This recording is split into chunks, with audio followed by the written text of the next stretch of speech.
Dando boas-vindas para vocês no nosso segundo encontro do curso de Felicidade Sistêmica. E vou compartilhar com vocês a tela. Pronto.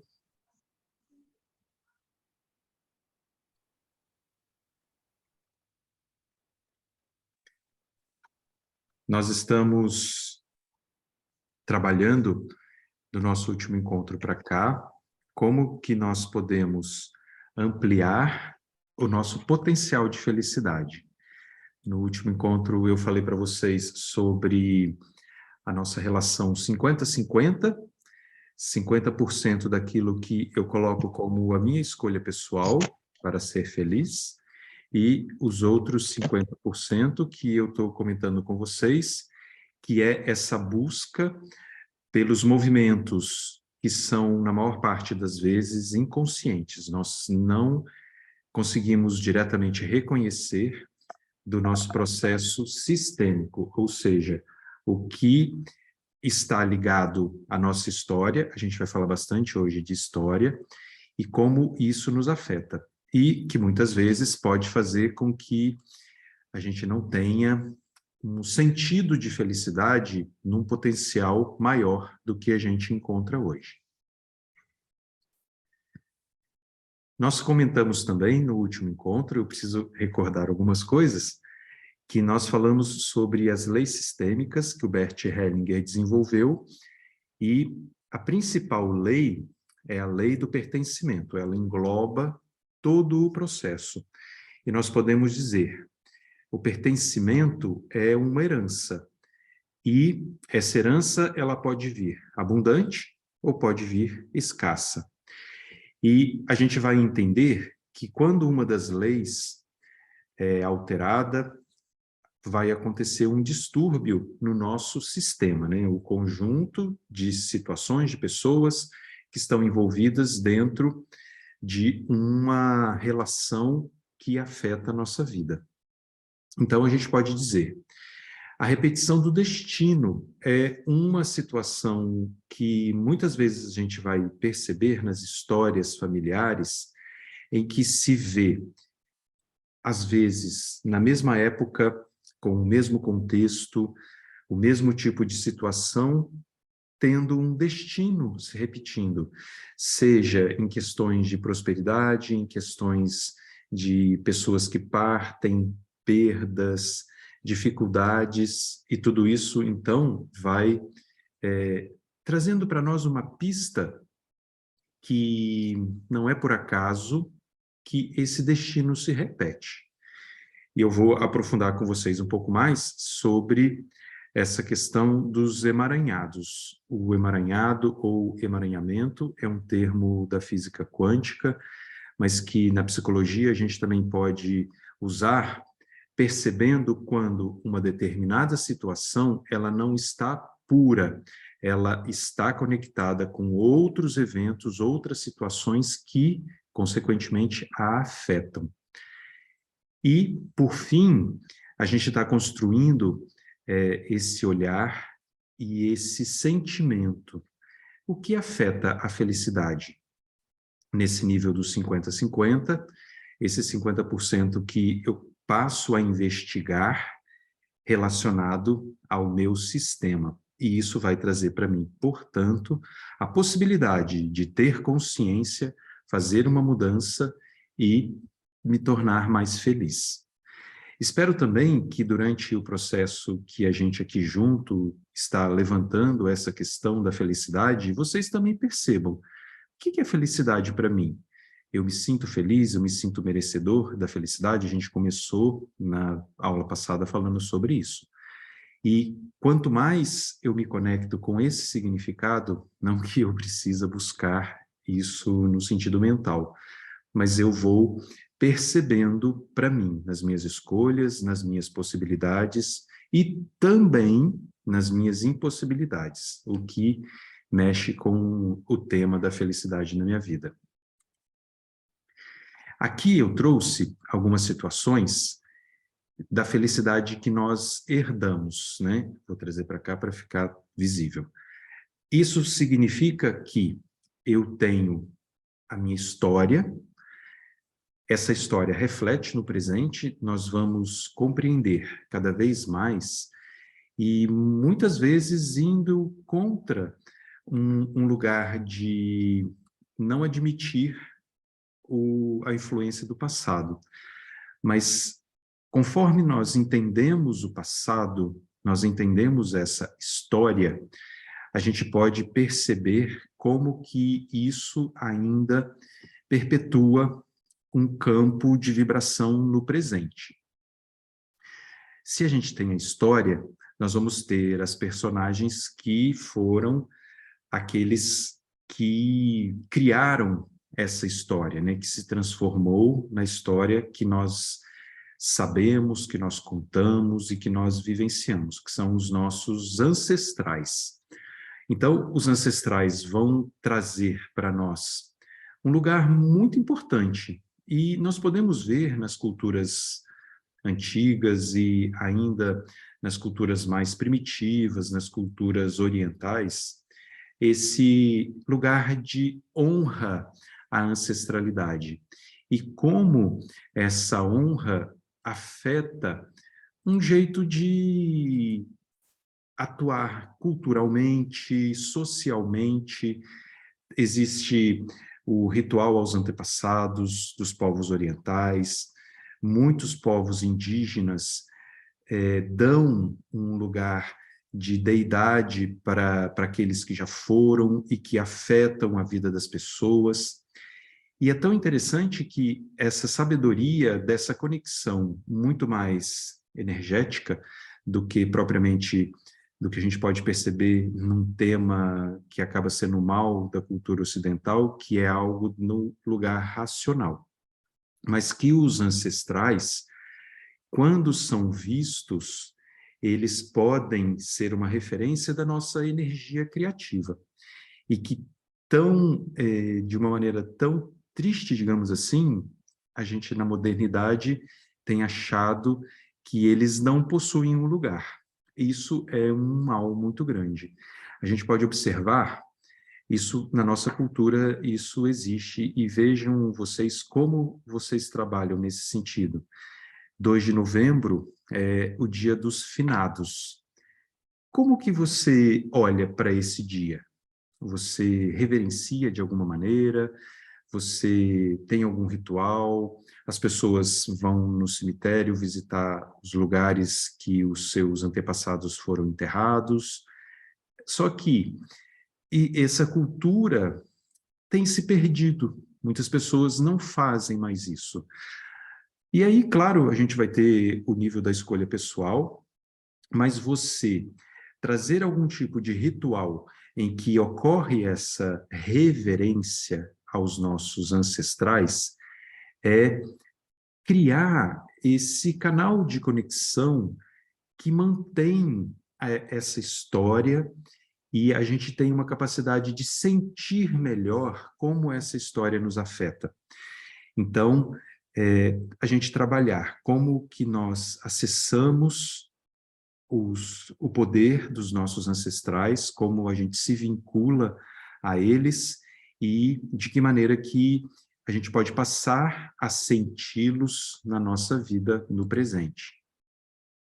E aí o que acontece também é que a história dos nossos ancestrais, a história que se reflete no presente, os ancestrais que promovem uma energia criativa na nossa vida hoje, tudo isso está ligado a um ponto que eu comentei também da última vez sobre o vínculo.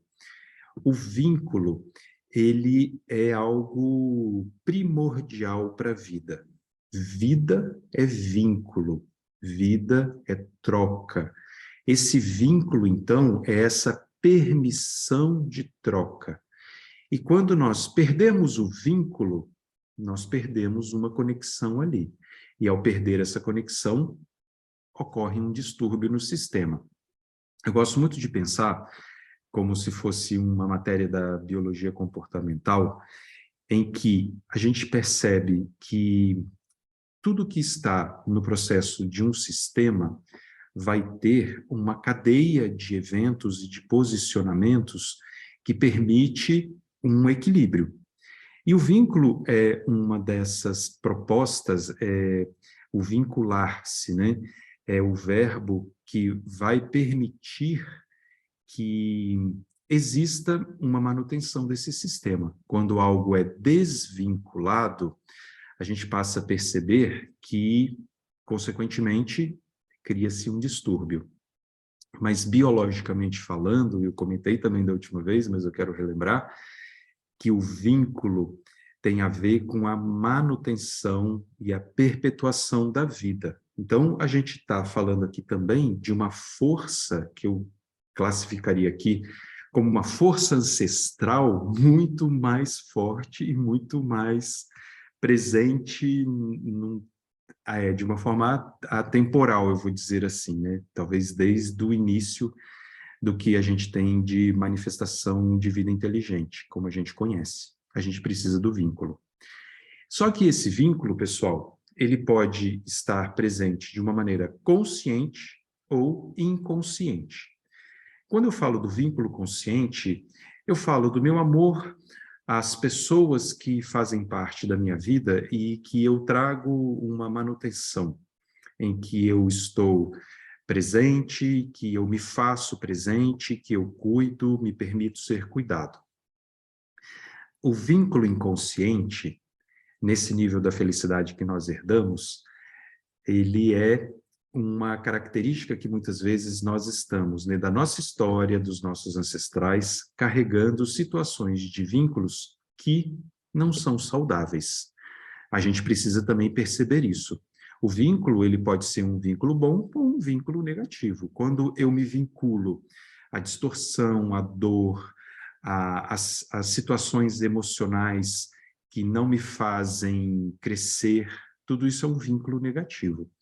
E se eu não tenho consciência desses vínculos, eles vão continuar reverberando no meu processo de escolhas e, consequentemente, afetando o meu capital de felicidade, digamos assim.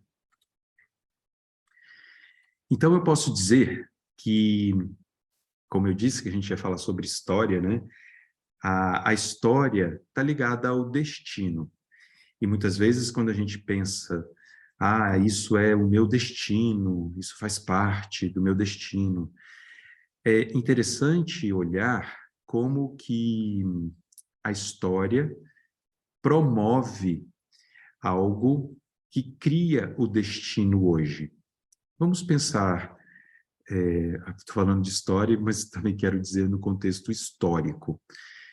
Vocês já pararam para pensar que houve épocas em que existiu uma luta da colonização no Brasil, em que os holandeses tentaram dominar uma parte do Nordeste? Isso mudaria o destino. Poderia ter uma separação, o Brasil não teria a configuração que a gente tem agora. Quando eu estudei história, isso tinha no meu livro de história, que uma parte da Bahia pertencia a Minas Gerais, então Minas Gerais hoje não tem mar, mas poderia ter tido. Tudo isso são aspectos da história que afetam a realidade hoje. Eu estou colocando destino aqui como nós vivenciamos a realidade no momento presente. Por isso, eu preciso olhar historicamente nos vínculos que eu tenho, o que isso me afeta. Então, eu trouxe aqui algumas questões. A criação dos vínculos, onde se inicia a história? Sistemicamente, tudo o que tem, de alguma maneira, uma conexão que reverbera, que ressona, isso cria um processo de uma vinculação importante, tá? Então, a história, nesse sentido, inicia quando esses vínculos se tornam muito entruncados. Casamentos, pessoas que passam a fazer parte de uma maneira muito importante dentro de um grupo. Às vezes, imagina assim, alguém dá uma herança sem vínculo sanguíneo, para um grupo de pessoas, ou para uma pessoa que está ligada a um grupo. Ali se criou um vínculo. Aquela pessoa que doa passa a ser importante para aquele grupo, ela passa a fazer parte. Então, a história se inicia na criação dos vínculos. E é muito interessante a gente perceber que nessa cadeia de criação de sistemas, no momento específico, quando a gente flagra uma pessoa, essa pessoa vai ter o seu vínculo anterior da sua família, da sua árvore genealógica, dentro do lugar onde ela vive e dos movimentos que ela fez, e a partir da sua construção de vida adulta, autônoma, ela passa a criar novos vínculos. Aí a gente tem uma história composta. A história desse conjunto que se forma agora, de uma ou mais pessoas que passam a se vincular por laços afetivos, seja de qual natureza for, afetivos amorosos, afetivos por interesses comuns, e eles então criam um vínculo que começa um capítulo de uma história, não uma nova história. Porque a história das partes continua existindo. E muitas vezes existem muitas confusões quando aqueles que criaram essa nova história, esse novo capítulo, corrigindo, dão um lugar para essas outras pessoas do seu passado de um tamanho com uma importância muito grande com relação a esses que estão conectados no momento presente. E isso cria uma baita confusão. Para ficar mais claro para vocês, vamos olhar a função sogra. Sogro ou sogro, né? Para não ter nenhum tipo de distinção. Imagina o filho que carrega a sua mãe ou seu pai para dentro de um relacionamento. Isso acaba realmente criando um problema. Por quê? Essa história do capítulo anterior se mistura com a história que está sendo criada com esse novo vínculo. Então, esse destino que se passa, ele permeia os capítulos anteriores, e às vezes, são capítulos bem passados. A gente pode olhar, trabalhando com as constelações sistêmicas, que muitas vezes dá para a gente perceber qual é a influência dessa história de 9 capítulos anteriores, ou seja, de 9 gerações passadas, que podem ainda trazer situações da necessidade de restaurar e harmonizar vínculos. E o destino, quando a gente fala do destino, é a situação da história que está sendo escrita no momento presente, a partir da minha busca pessoal e da minha inserção nesse sistema. Um sistema que é importante para mim, qual eu faço parte. Aí eu estou dizendo aqui, o destino é circular e independe do espaço e do tempo. Essa compreensão é muito, muito marcante quando a gente trabalha com uma terapia sistêmica, constelação sistêmica, é que a gente vai perceber que, quando eu falo do destino circular, é que ele pertence a mim, mas não de uma maneira linear. Ele dá voltas e que pode trazer também eventos, emoções, situações anteriores à minha. E quando eu falo que o destino independe do espaço e do tempo, é que, como nós estamos falando mais forte hoje da questão do pertencimento, não há como desfazer o seu lugar de direito. Imagina uma situação de uma pessoa que ela não tem um bom vínculo com o seu sistema e ela se muda para a Austrália. Vamos pensar num lugar bem longe. E ela acredita assim, nossa, estou livre desse destino estou livre dessas histórias, não vou ser mais afetado, eu preciso agora seguir o meu caminho. 50% está certo, porque você realmente, saudavelmente, dá um salto, e isso pode promover para você a criação de uma vida nova muito bacana. Isso é um elemento, mas você pode chegar lá e não se sentir pertencente, ou não se enquadrar, não conseguir trazer significado para o lugar que você está. Porque toda a sua história, todos esses capítulos anteriores vão junto com você. Se você pudesse ir para Marte, aí pode ser mais forte ainda, né?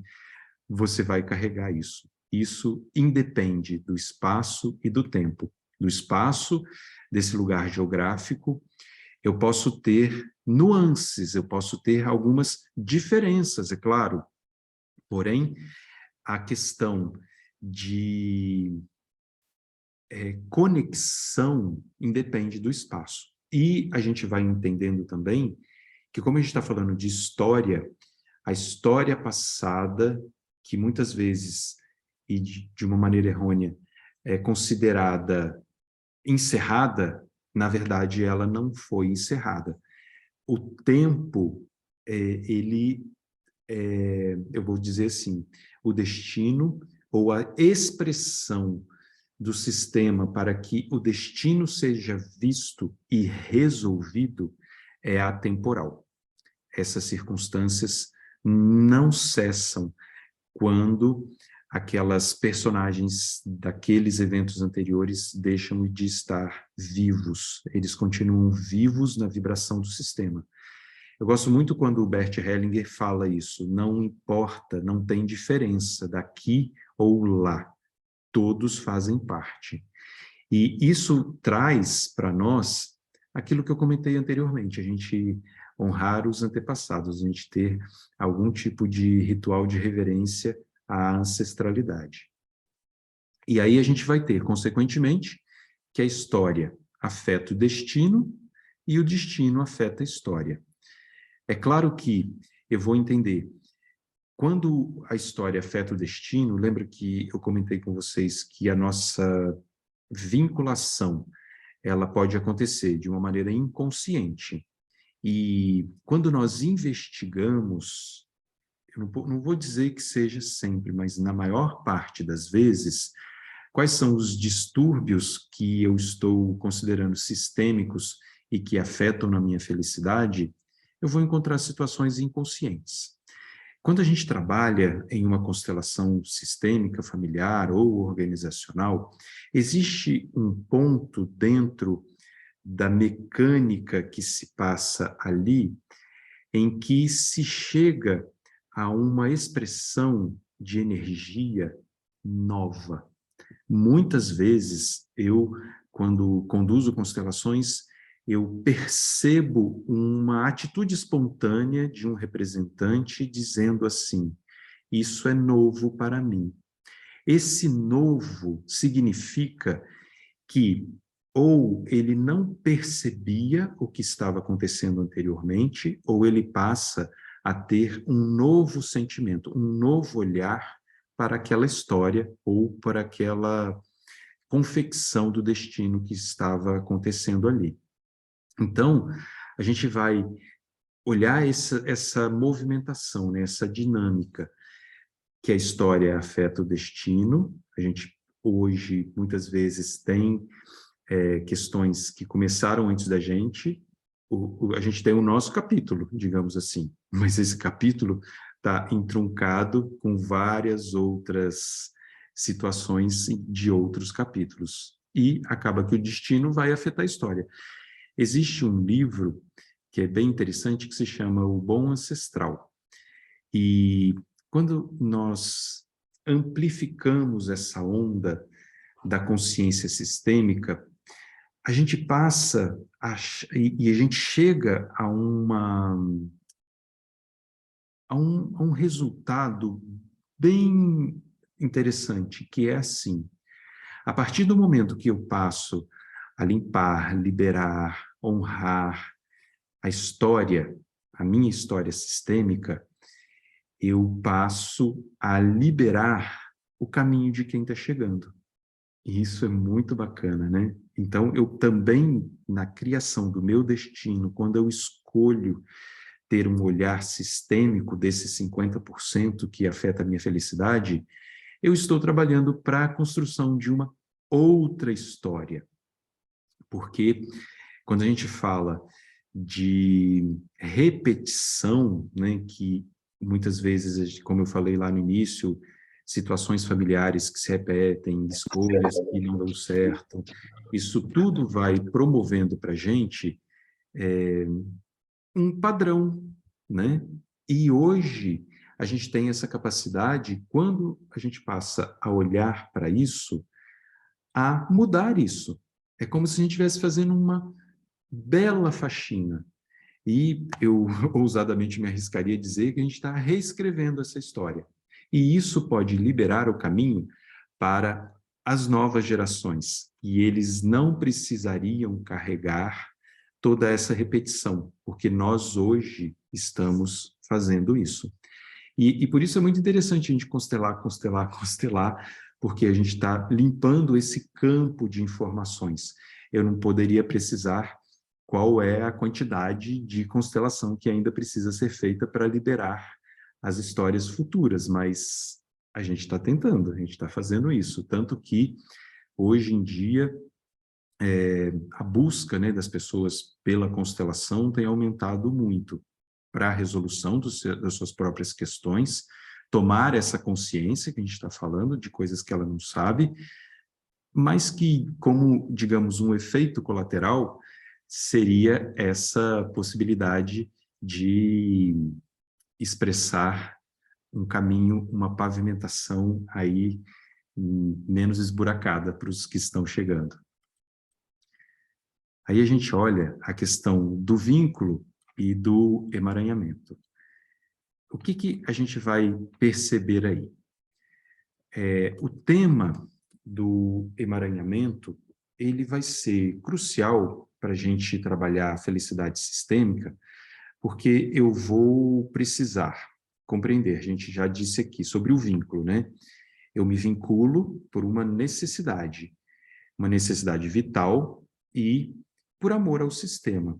Quando a gente fala do amor, o amor, muitas vezes a gente lembra logo da questão do amor romântico, né, da situação afetuosa, mas que a gente pode olhar o amor como uma expressão de vida, de servir a vida, como eu comentei já com vocês. Servir a vida, estar aqui, fazendo a minha parte, fazendo a minha doação, para muitas pessoas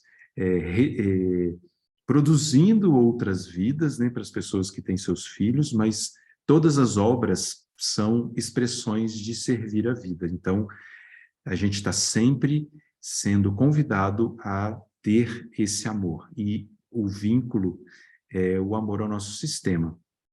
Porém, olhando que o vínculo pode ser consciente ou inconsciente, ele influencia nas escolhas pessoais.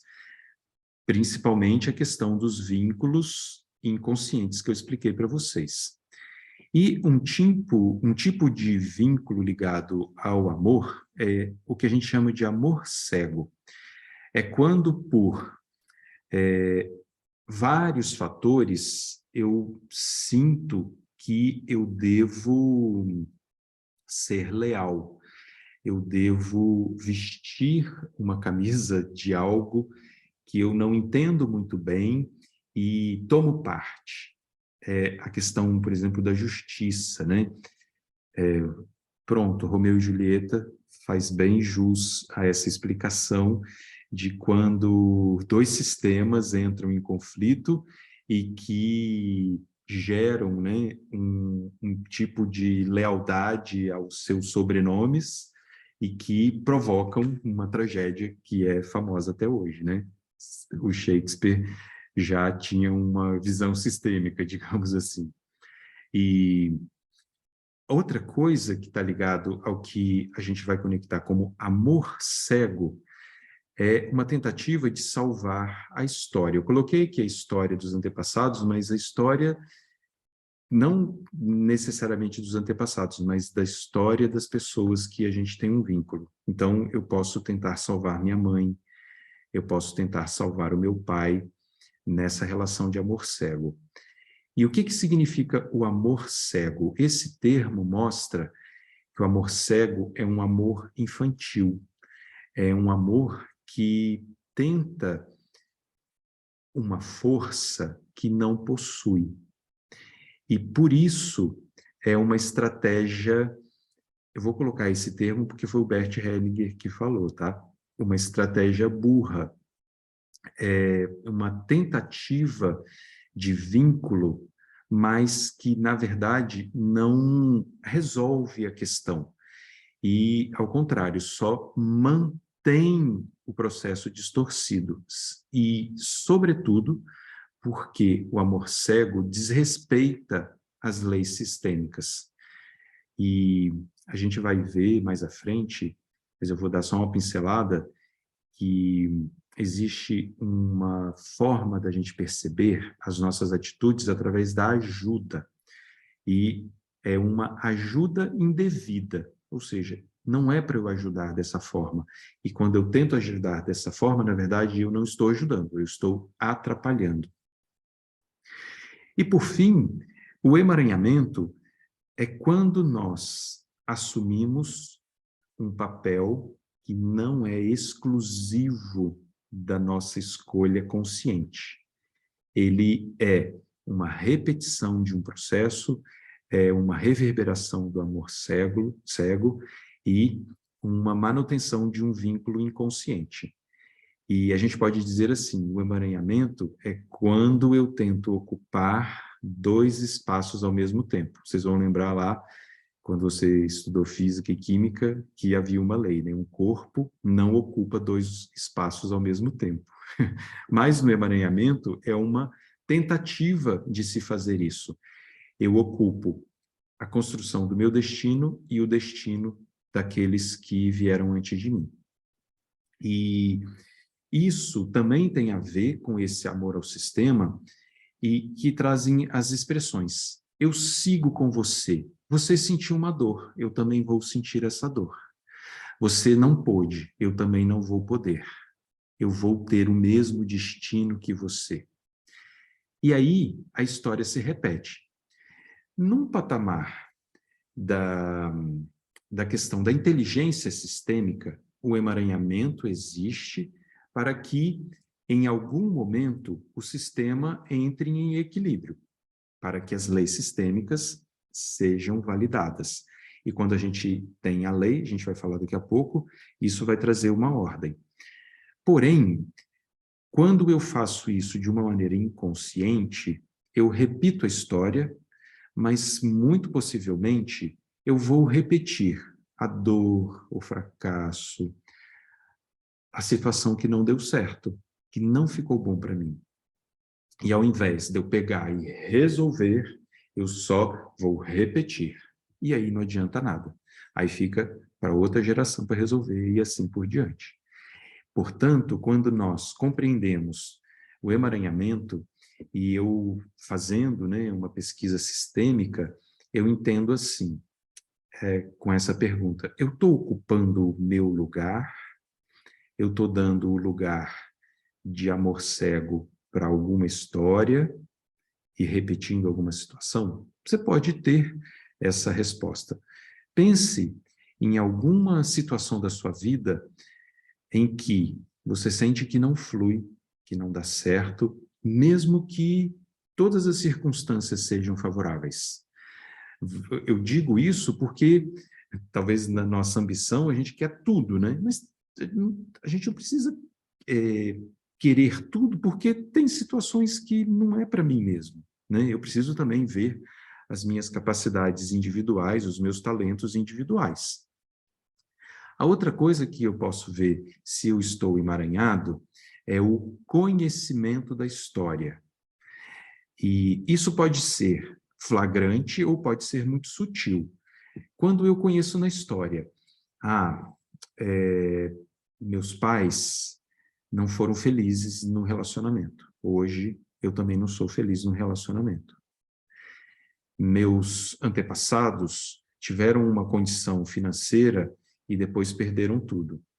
Eu também vivi isso. Então, a gente vai olhando quando a repetição de situações que estão acontecendo no presente podem, não quero dizer que sempre seja assim, não, tá? Porque a gente também mete os pés pelas mãos por vontade própria, não vamos culpar tudo pela história. Mas a gente pode estar mantendo esse mesmo processo. Aí vocês podem chegar assim, então estou assistindo essa aula, amanhã eu já posso me desvincular disso tudo? Não, não é bem assim, porque você vai ter que trabalhar muitas camadas, que, como eu estou falando aqui, é um processo inconsciente, para poder realmente conseguir chegar nesse lugar de equilíbrio e manter o seu caminho original, digamos assim, o seu caminho original, porque ele é construído somente pelas suas escolhas, e não pelas rebarbas do que já aconteceu antes, tá? Então, a gente também tem que prestar atenção nisso. Isso, ó, o pessoal está falando aí sobre como ser um bom ancestral, né? E aí eu comentei sobre o destino sistêmico. Em tudo rege uma ordem. A gente sabe, né? As leis universais, as leis espirituais, as leis da natureza e as leis sistêmicas. Em tudo existe uma ordem. A ordem corresponde a essas leis. As leis instauram o amor. O amor se expressa no destino. E aí a gente vai entender. Isso daqui é como se fosse um resumo do que eu falei até agora, né? A partir do momento que eu percebo que nós somos frutos de um amor, esse amor é o anseio da manutenção da vida, ao servir a vida. E quando eu estou em ordem, eu tenho fluxo. Existe uma permissão interna de experimentar a vida no seu potencial. Quando existe algo que eu carrego na minha mochilinha sistêmica, existe algo que não está em ordem. Numa correlação, isso afeta o meu destino. Esse é o destino sistêmico. E aí, pessoal, só veio um parênteses aqui para eu pensar. Muitas vezes a pessoa não gosta da palavra destino. Eu não estou colocando o destino como algo premeditado, mas como algo que manifesta por uma situação que vai ser acessada por cada pessoa. Aí eu vou olhar. Mas onde está a felicidade sistêmica, né? Eu estou falando bastante sobre uma conceituação da constelação para vocês e dentro dos seus 50-50, vamos tentar entender o seguinte, a felicidade sistêmica, onde está? Fazer a sua parte. O que precisa ser incluído? Como o pertencimento é a pulsação mais forte do equilíbrio sistêmico, o que está fora? Aí você pode pensar assim, mas, puxa vida, eu vou pagar o pato do que aconteceu antes? Vai. A gente estudou na aula passada sobre a lei da precedência. Os que vieram antes estão com a conta paga. Eles, de alguma maneira, eles fizeram uma parte. Hoje, nós recebemos faturas anteriores para a gente dar conta. Muita gente pode achar isso bem polêmico e não gostar disso. Tudo bem, cada um pode ter, né, a sua percepção. Porém, é assim. Mas aí vocês podem perguntar, mas por que você fala isso de uma forma tão convicta? É porque a gente experimenta isso através do trabalho das constelações. A gente percebe como algo que é excluído e pode ser 3, 4 gerações passadas pode afetar hoje o meu estado de exclusão. Eu me sentir de alguma maneira excluído, mesmo tendo mesmas condições de inteligência, de aparência, de comportamento, fala assim, nossa, não tem um lugar aqui, não me sinto aqui. O que acontece, né? Por isso, fazendo essa pesquisa, a gente vai dando, né, a possibilidade de descobrir isso. Será que uma dor foi provocada por uma exclusão? Né? A gente pode fazer isso. E aí eu vou para encontrar o amor. Eu me sinto parte. É muito interessante que a gente vê histórias, por exemplo, de pessoas adotadas, de pessoas muito ricas, que não se sentem no direito de. Isso é tão comum. E aí, esse não sentir o direito, eu sou adotado, eu acho que eu não faço parte aqui. Aí fica bem óbvio, né? Porque já houve uma exclusão com relação à, à família biológica, né? Quando isso acontece, não estou querendo dizer que famílias que adotam excluem os pais biológicos. Hoje em dia, como a gente conhece a importância, né, desse vínculo biológico, é muito recomendado que as pessoas que adotam, que elas vejam os pais biológicos, que elas deem lugar, que elas permitam que o filho conheça e assim por diante. E aí eu vou entendendo, se eu sinto que não faço parte, o complexo de exclusão, digamos assim, tem aí uma pista de que você pode estar carregando alguma coisa do seu passado. Eu quero salvar, a gente já falou isso aqui, né? Eu acho que se eu salvar a minha mãe da dor dela, a gente conhece aí muitas situações em que existem conflitos familiares e uma das partes faz alienação parental. E o filho fala assim, não, minha mãe sofreu muito, ela que está certa, eu preciso ser leal a ela. E aí eu excluo meu pai, né? Isso não está bom, né? Porque existe uma expressão sistêmica que a gente usa muito e que é difícil a gente digerir, porque é difícil a gente aceitar o que é, mas que não existem vítimas e culpados. E aí, se eu fico do lado da mãe ou do pai, tá? Mãe, porque mãe é sempre tema de terapia, né? Maior parte das vezes. Não é nenhuma coisa tendenciosa, não. Mas o amor cego me afasta da realidade. E aí, na verdade, ao invés de eu conseguir tomar o meu lugar, eu estou me emaranhando com uma situação que vai trazer uma fraqueza para mim. E essa última pergunta que eu estou fazendo, eu julgo. Entender o julgamento, pessoal, é algo que muitas vezes é uma falácia, né? Eu não julgo, não, eu sou uma pessoa que não julga. Mentira, porque julgar é tão comum quanto respirar.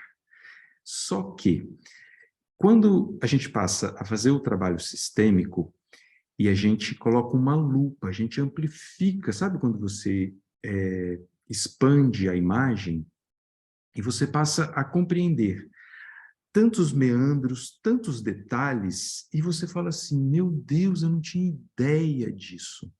Quando a gente trabalha sistemicamente, muitas vezes, e o valioso disso é quando a gente conecta com o sentimento primário. Eu vou falar dos tipos de sentimentos em uma outra aula com vocês. O sentimento primário que representa genuinamente uma dor, tá? E quando isso é trazido à luz do campo na constelação, e eu olho para aquilo e consigo criar um diálogo em que alguém que estava solicitando recebe a resposta. Sabe por que eu não dei isso que você me solicita? Porque eu não tinha para te dar. Isso promove uma onda emocional que libera uma exigência e um julgamento. Porque a gente ouve, e vamos dizer assim, antes da gente fazer terapia, a gente criticava e julgava muito os nossos pais, né? porque meu pai não fez isso, porque meu pai era ausente, porque minha mãe era assim, porque meu pai e minha mãe e tal, e fica nessa lamúria. Mas isso é um julgamento.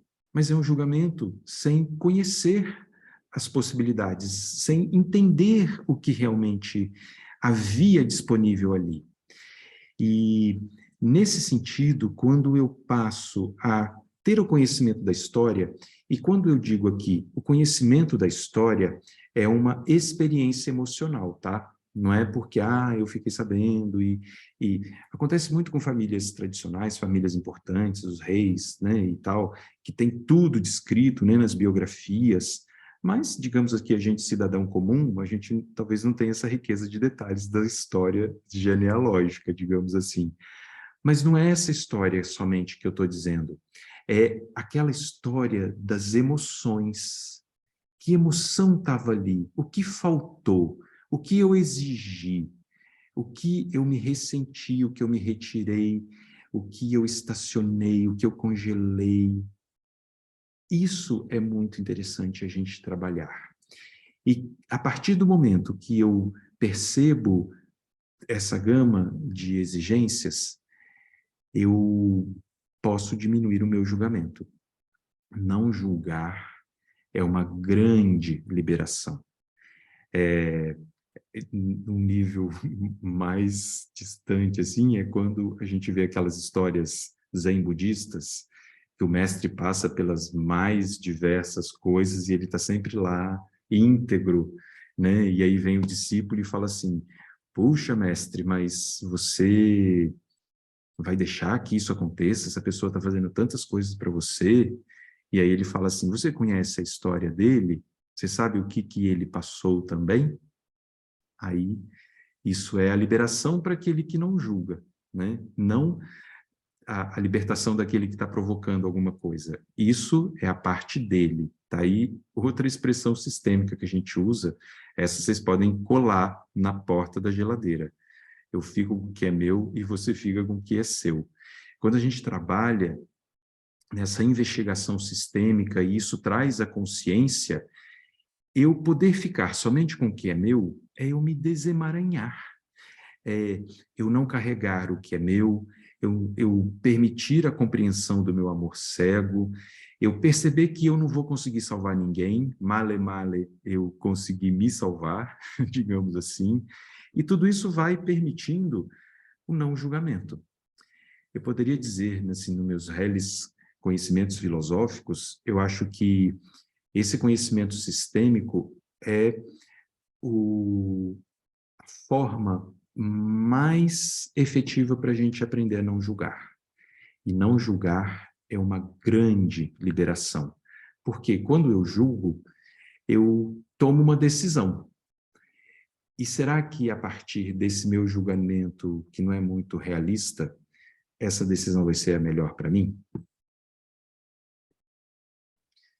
Aí eu vou explicar para vocês aqui um ponto que é muito interessante e que está ligado a esse pertencimento, que é as espécies de consciência.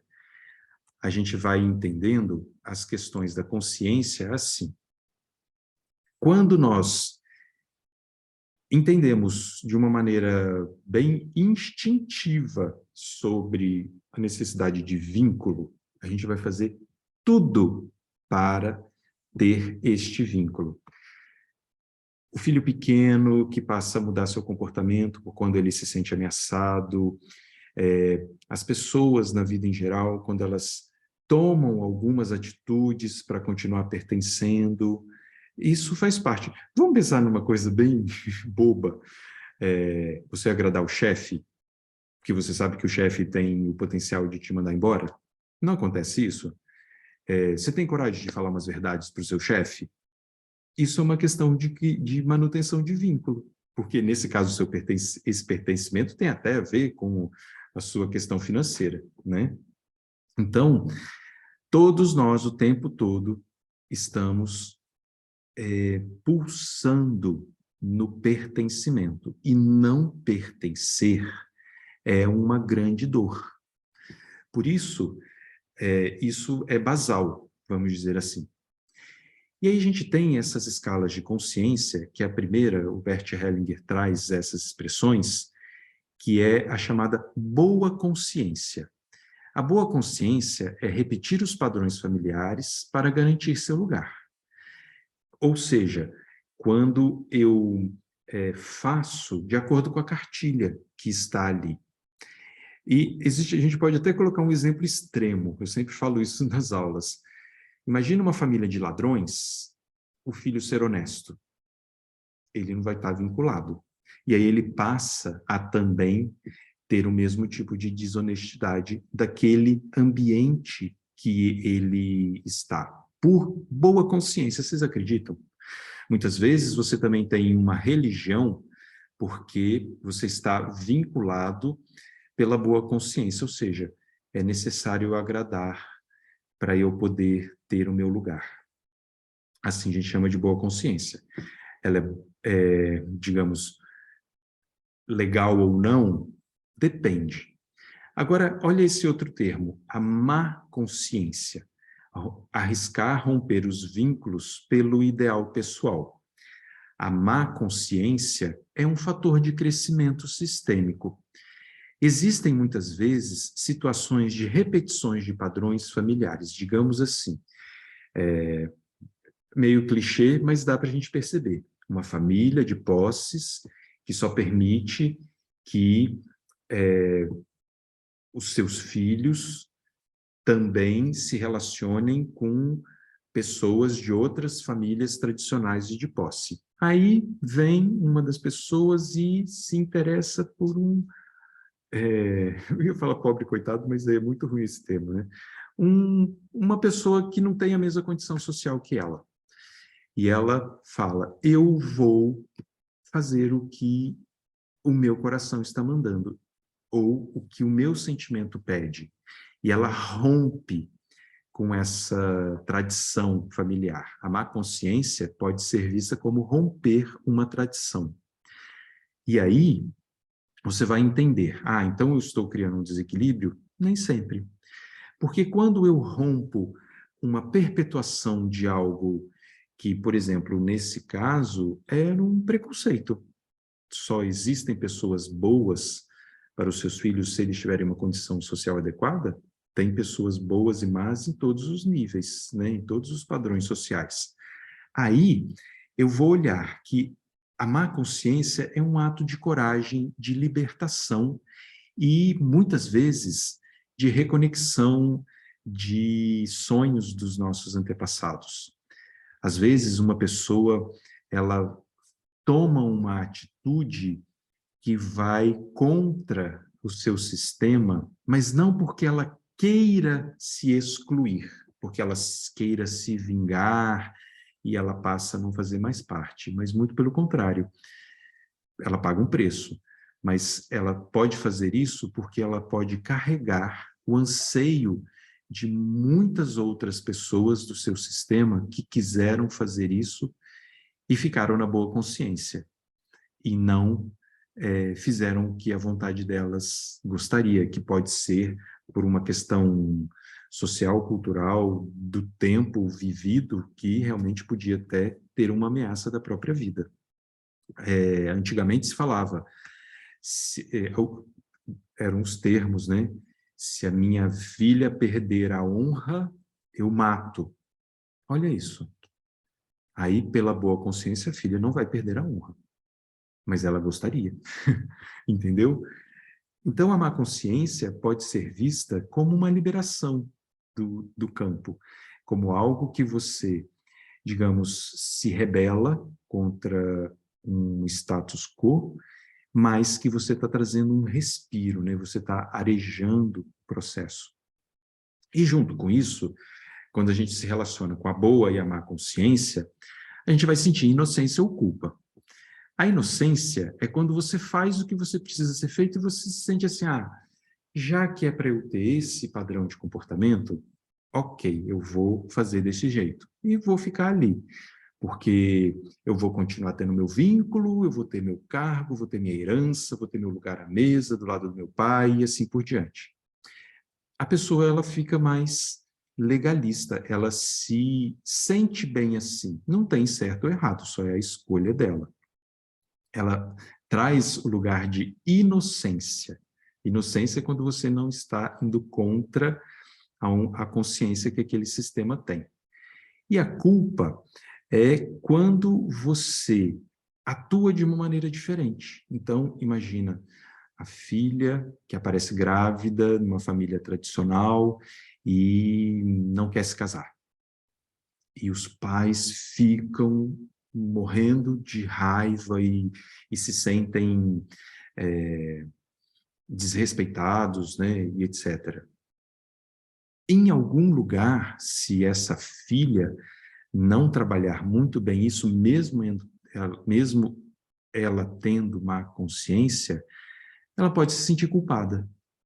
Culpada por assumir a sua escolha. A sua escolha é legítima, né? De fazer o que ela quis fazer. Então, isso também traz essa questão da questão do vínculo, da história, do destino, que muitas vezes sentir-se inocente não é puramente você fazer vou colocar entre aspas aqui, o correto. E sentir-se culpado, muitas vezes é porque você fez de um jeito que você sentia que fazia parte para você, mas que ameaçava o seu vínculo. Esse tema, ele é muito interessante e eu vou aprofundar mais vezes em outros momentos, que é sobre a questão da vítima, né? A vítima do seu passado. E seria a vítima do sistema. É muito interessante que a gente percebe que ser vítima é não ter energia, é não ter protagonismo, é não conseguir realmente ter criatividade. E por que a gente relaciona aqui a felicidade sistêmica com o ser vítima? Porque muitas vezes existe na sua história outras pessoas que foram vítimas. E não tô julgando se podia ou não ser vítima, mas que foram vítimas e que não conseguiram sair da situação que provocou a sua vitimização. Então, ela acaba tendo esse rombo energético no sistema e que isso pode provocar um monte de sequelas. E hoje, muitas vezes, uma pessoa pode escolher não ser feliz para se tornar vítima. E aí, de vários formatos, a gente pode ver isso, né? A gente pode olhar assim, nossa, de fora, né? A gente olha, aquela pessoa tinha tudo para ser feliz, mas ela não consegue. Isso pode ser, viu? Uma pista de que a pessoa está sendo vítima, tá? A vítima não quer ser feliz. A busca errônea dela é achar que ela se mantendo como vítima, aprisionada a uma dor, aprisionada a uma injustiça, vai, de alguma maneira, trazer um salvamento. Mas esse salvamento nunca é de fora para dentro, né? Isso provoca um desequilíbrio sem zero. A gente está tentando trabalhar um 50-50, mas quando tem a questão da vítima, isso detona a resolução de qualquer situação. E ser vítima é não ter autonomia, não ser protagonista. Eu comento muito com os meus alunos, com as pessoas que eu constelo, que é muito interessante a gente trabalhar a nossa posição de vítima na vida, mas que é um grande ponto cego na nossa vida. Ou seja, nós temos muita dificuldade de enxergar a nossa vitimização. É meio que achar agulha no palheiro. Quando eu assumo, não da boca para fora, mas eu assumo assim, eu estou vítima. Porque eu assumir que eu estou ou que eu sou vítima, consequentemente, eu tomar uma decisão, eu fazer alguma coisa. E tudo que a vítima não quer é fazer alguma coisa. Ela quer criar o palco em que as pessoas vão tentar auxiliá-las, mas é isso mesmo, né? Puxa vida, como fizeram isso com você? Que injustiça! A gente vai se vingar, e assim por diante. Isso é a força da vítima, mas isso é muito ruim, isso não traz uma criação positiva. E você assumir o seu papel de vítima é você assumir que você tem que tomar alguma decisão. Então, atrelado a isso também já fica essa dica. A vítima não é feliz. E se você busca a felicidade, tenta buscar também quando você não assume o seu papel de vítima, é porque você não quer sair dela, porque você vai ter que tomar uma decisão. E aí a gente vai entendendo esse movimento da dor e da reconciliação. Quando nós não somos felizes, não estou falando de euforia, não, tá? E de intensidade. Felicidade poderia ser visto como um estado perene de paz. Aí muita gente pode até torcer o nariz. Ah, um estado perene de paz parece meio monótono. A pessoa pode achar também que não é muito bom isso, né? Mas você entender que quando você não é feliz, eu estou colocando aqui muito como vou colocar desse jeito, tá? Como um substantivo comum, a felicidade, não como um adjetivo, tá? Você pode sentir dor, você pode sentir tristeza, frustração, mágoa, vitimização e assim por diante. E o convite sistêmico de reconciliação dessa dor, eu coloquei aqui esse termo, tomar a história. Tomar, sistemicamente, significa a gente aceitar o que é. Eu aceitar que talvez a minha mãe, ou meu pai, ou o meu sistema não foi do jeito que eu sonhei. Eu aceitar que a minha história trouxe dificuldade. Eu aceitar que eu cheguei num ponto que hoje eu me vejo não tão satisfeito, tá? Tomar a história. Também, num patamar mais amplo, tomar a história, eu entender a minha origem. Aí vem toda a questão. Entender que a mãe e o pai deram o melhor, porque se a gente acha que eles não deram o melhor, é falso. Porque se eles tivessem como dar o melhor, com certeza eles dariam. Muito poucas vezes, parem para refletir sobre isso, e depois vocês podem até falar se vocês não concordam. Muito poucas vezes nós escolhemos o pior conscientemente, né? Porque se a gente tem consciência, a gente vai escolher o melhor. Isso com certeza, é igual aquela historinha lá, domingo no parque do Silvio Santos. Você quer trocar essa bola murcha por uma bicicleta? E a criançada falava sem escutar, né? Falava sim, claro. Agora o contrário, você quer trocar essa bicicleta por uma bola murcha? Conscientemente você não quer fazer isso, não é? Então a gente também precisa entender isso. Reconhecer o lugar. Essa reconciliação da dor, isso eu vou trabalhar mais amplamente no próximo encontro, é entender que a gente tem um lugar, seja o lugar de pertencimento, seja o lugar de tamanho, seja o lugar de troca. Antigamente, nas festinhas, quando a gente era adolescente, falava assim, as meninas levam salgadinho, os meninos levam refrigerante. Hoje isso fica muito separatista, né? A gente pode dizer, uma parte leva refrigerante, uma parte leva salgadinho. E uma das coisas são boas para a saúde. Mas falando dos anos 80, que é a minha época, isso era o que era possível, né? Esse era o lugar. Você leva o que você é chamado a levar? Você tem o lugar que você deve ter? Isso faz parte da reconciliação. Quando eu deixo de julgar, eu fico no meu lugar. E soltar a dor. Soltar a dor é sair da vítima. E é tão bacana a gente aprofundar nas nossas escolhas, pagando o preço, né, que eu falei agora há pouco, se eu estou na vítima. E eu solto, eu falo assim, eu decido soltar.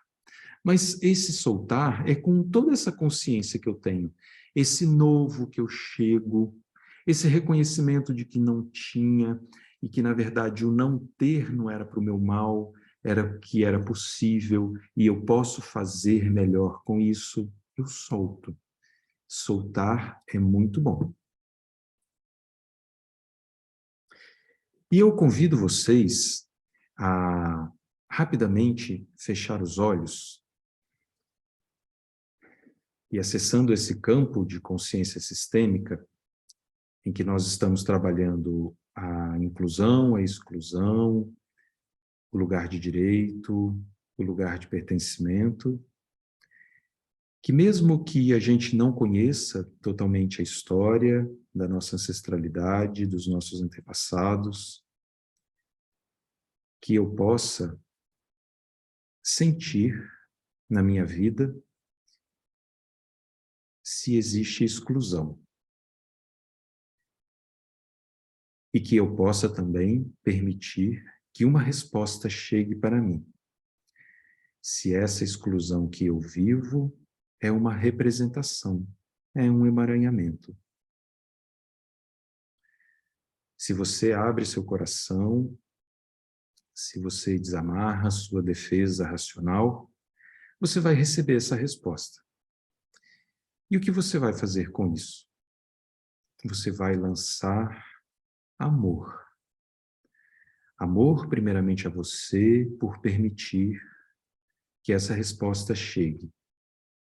Amor, em segundo lugar, a você, para que você se permita ampliar essa consciência.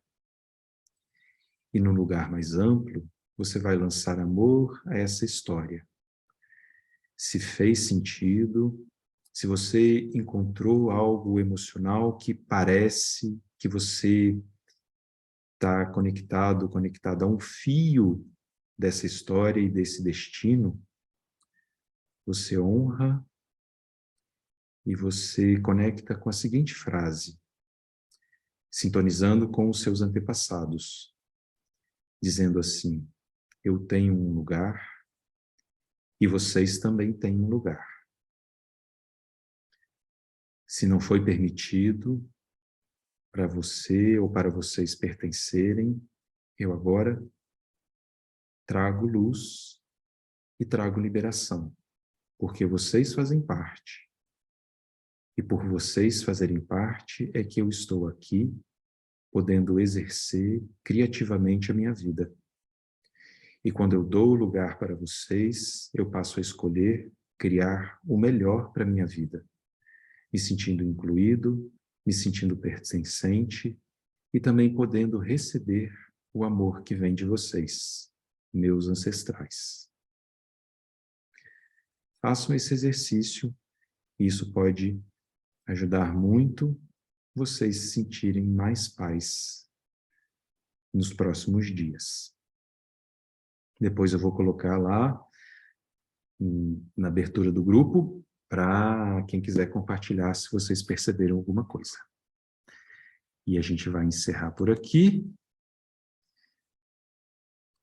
Espero que vocês tenham gostado e a gente se encontra na próxima segunda para o nosso próximo tema. Se alguém quiser trazer alguma fala, e rapidamente pode trazer.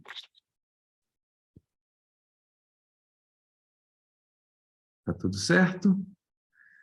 Então tá bom, minha gente. Quer falar, Adri? Pode falar. Só rapidinho, achei interessante porque veio uma pessoa que eu sei que foi excluída porque viveu uma história. Ele era homossexual, mas na época era irmão da minha avó e não podia assumir. E ele se casou e foi extremamente infeliz porque ele se casou com uma mulher e ele não queria. Mas ele teve que aparecer dessa forma para ser aceito, né? Uhum. E me veio ele muito claro na cabeça. Eu tive pouquíssimo relacionamento com ele, só na infância mesmo, né? E ele Uhum. me veio muito claro nessa meditação, achei interessante. Então, me chama uma exclusão grande aí. Você pode honrar a história dele. Sim, sim. E ele era uma simpatia, era uma pessoa alegre, sabe? Então, é uma judiação ter que ter passado por isso na vida, né? Uma pena. Tá certo. Mas veio só ele, engraçado isso, né? Como vem É. alguém precisando ser visto mesmo, né? Ótimo que você, na sua abertura está dando esse lugar de olhar para isso. Muito bom, Com Adri. certeza. Muito bom. Muito bom. Então, tá bom, minha gente. Muito obrigado e a gente se encontra na semana que vem. Quem quiser, vai ter constelação às 7h30. Tá lá o link. Obrigado. Tchau, tchau, gente. Tchau, obrigada.